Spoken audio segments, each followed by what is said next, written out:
This is a 2011 Chrysler 200, and it's a very confusing economy car.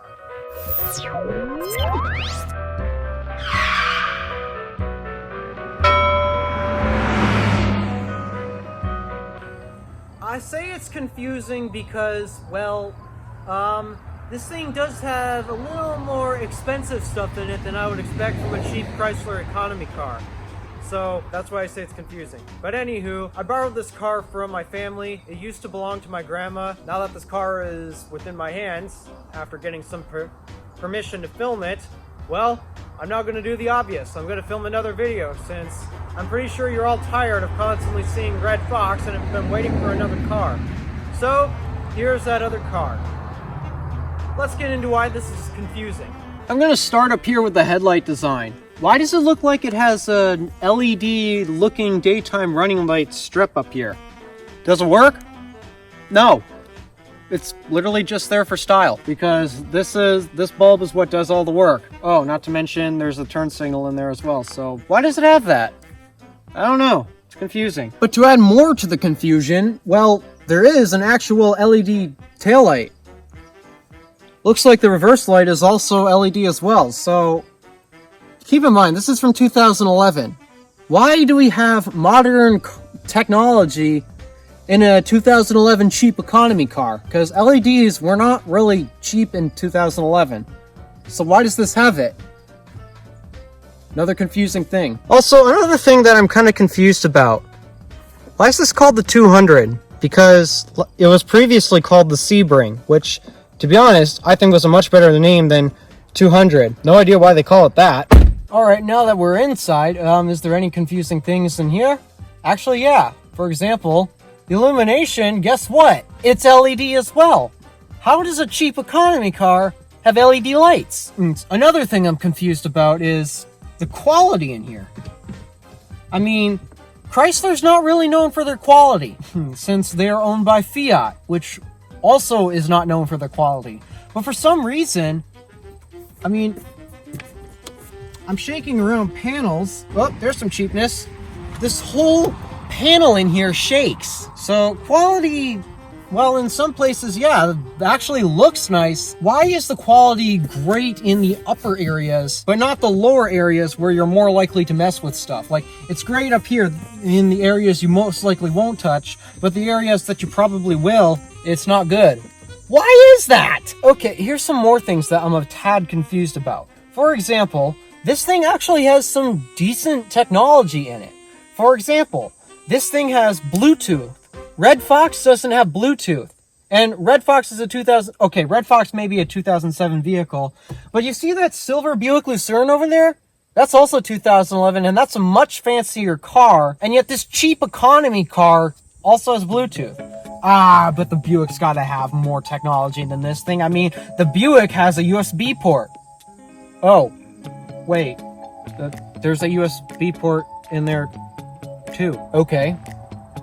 That's a bit weird. Oh, but back to the Bluetooth. I forgot to mention, in the Buick, you can only do phone calls with the Bluetooth. You can't play your music over the Bluetooth radio for some reason. Despite that it has Bluetooth. It only works for your phone. Well, not this thing. And this thing, I drove this thing all the way from the lake house back to this house here, and it took 6 hours. And guess what? I discovered this car has Bluetooth music.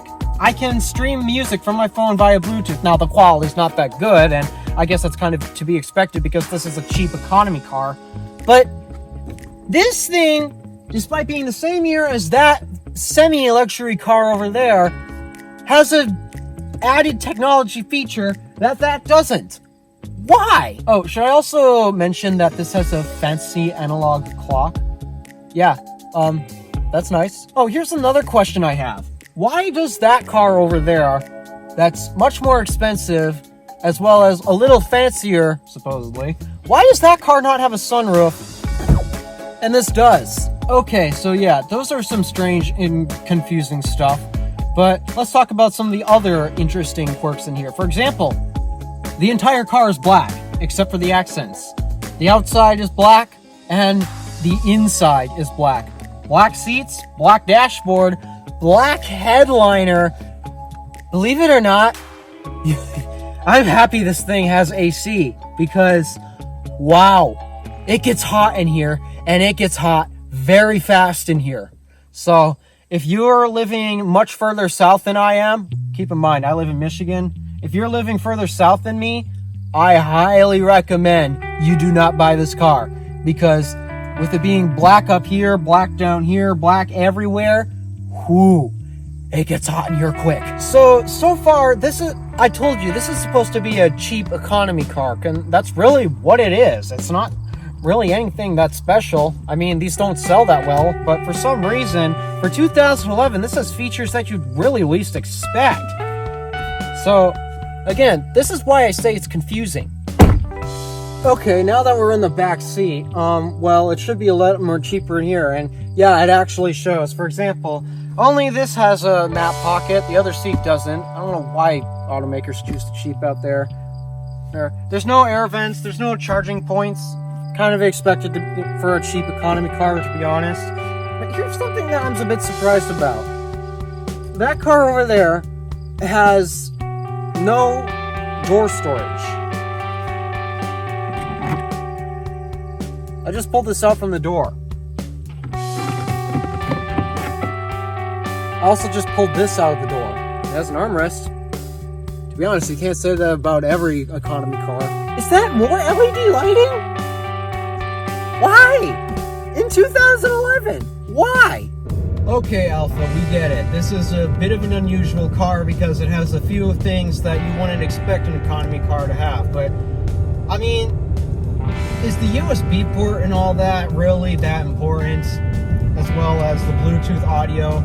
Well, kinda yeah, because those are things that you can't really take for granted, especially in economy cars. Chrysler is always a unique one to me. Now, GM usually hardens all the plastics and they still have good quality, but the one thing I'm surprised is that the materials in here, they're actually not that bad. The plastics, you can hit your head on them and it won't hurt as bad. And it also has good technology, so where is it that Chrysler's compromising? Because economy cars usually compromise somewhere, and well, the biggest part that you'll notice the compromise is in the driving experience, which is common for a lot of economy cars. So in terms of power, this thing, if you're coming from a complete stop and going to lower speeds, this thing is great for the city traffic. It picks up fine. We got a 4-cylinder in here, so it's nothing really special. It's always the basics, though some economy cars are now switching to 3-cylinders. But the main problem with this powertrain setup is actually on the highway. So I'm currently going 45. I'm going to speed up to 55. Watch.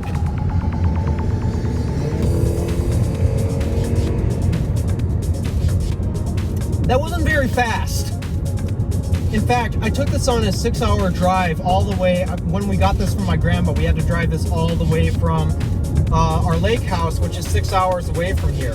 So I actually drove this the entire trip home. So I got 6 hours of experience with this thing already. Plus 2 more extra hours when I drove my grandmother on a little trip when she stayed here one time. So I know this car pretty well. When I say this thing needs more power, I mean it. This thing needs more power. It's not fast at all. And in fact, I had to pass a logging truck on that 6-hour drive home because he was going like 30 on a 55. And I'm like, come on, drive faster. You want to know how long it took to get this thing from 30 to 55? Passing a logging truck? 20 seconds. That's a problem. So in terms of power, do not expect this to be very fast at all. It definitely is underpowered, and I mean, economy cars has this problem in general, but for as nice of an economy car this one is, it certainly ruins that feeling just like every other economy car. There's always a compromise somewhere, and there's definitely a compromise with power in this. Now, some of that might have something to do with the transmission. I mean, this thing is good for getting off the line. It's just when you're trying to pass somebody, that's when you notice it's not there. And I mean, the transmission could have some fault to that. It's a little slow to shift, kind of to be expected again, because after all, this is a cheap economy car. And I keep saying that because that's literally what this is. It's supposed to be a an economy car, for a budget car. Nobody wants sedans anymore, and that even started back in 2011. That's when we got the shift to the rise to SUVs, and it's just not the same as it once was. And you can definitely tell because, I mean, Chrysler products aren't exactly the most expensive either. So yeah, this definitely is supposed to be an economy car. Now, one thing I do have to give this credit is this thing knows how to turn. I mean it. The reason why I go down this road during my test loop is to test the handling. And this thing can turn. I'm quite serious. I forgot to slow down at an off-ramp to get onto a new highway when crossing the Mackinac Bridge.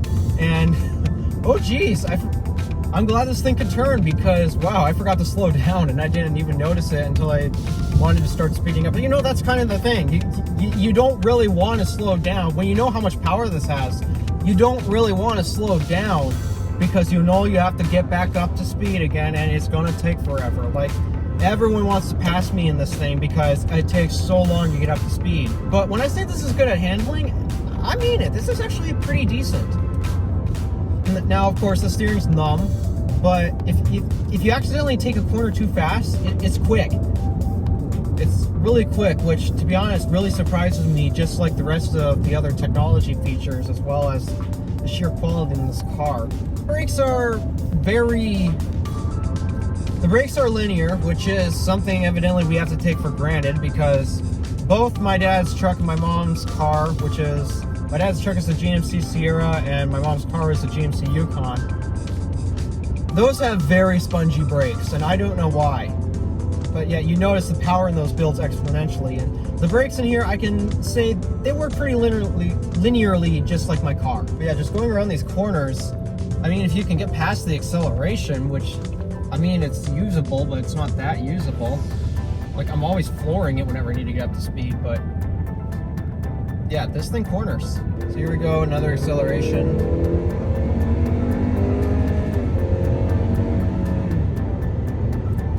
It's just not fast. I mean, it's usable, but it's not dangerously slow. But yeah, and yes, there is such a thing as dangerously slow, but yeah, the power is just not there, and this is totally going to reflect on the car chart. So the title of this video is I'm confused about this car, and it's primarily just because for an economy car, this is actually pretty decent if you're looking for technology. Because, I mean, it's got the USB port for iPods and iPhones and maybe Androids. I haven't tested it with an Android, but it also has Bluetooth audio if you want to play your music through that. So in terms of the technology, if you're into that, this car is pretty good on it for a 2011 sedan. It's just, don't expect this to be a fun performer because this thing's not exactly going to perform like my car, at least.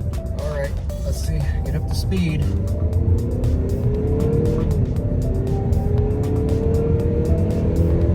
Yeah, we're on a highway now, and this thing just does not want to go.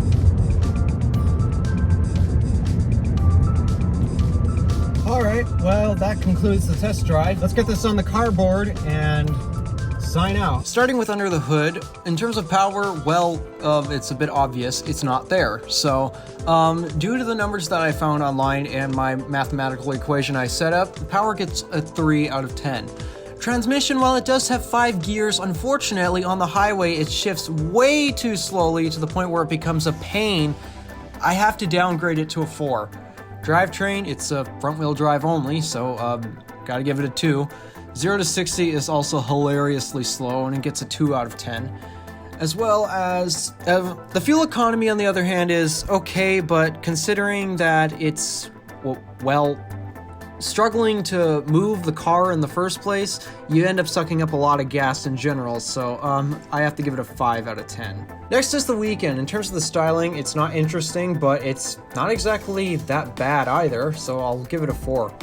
Visibility is okay, and I'll give that a 4 out of 10. Handling is pretty great, actually, and I gotta give it a 5 out of 10. That thing knows how to corner. But then again, it's not that fun of a car, remember.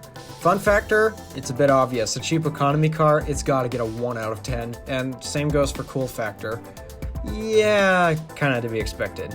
Last up in the daily categories, we have features, which, well, while it may have some crazy technologies for 2011, like a USB port and Bluetooth that you can actually stream music through, other than that, not much, and it gets a 4. Comfort is also okay, and it gets a 4 out of 10. Quality, on the other hand, well, materials aren't exactly the greatest, and considering that I was able to shake some parts of the cabin, as well as, well, Chrysler's not really known for their reliability, I'm sorry, I gotta give it a 2 out of 10. Practicality is decent for a car like that, and it gets a 5 out of 10. And then we finally get value.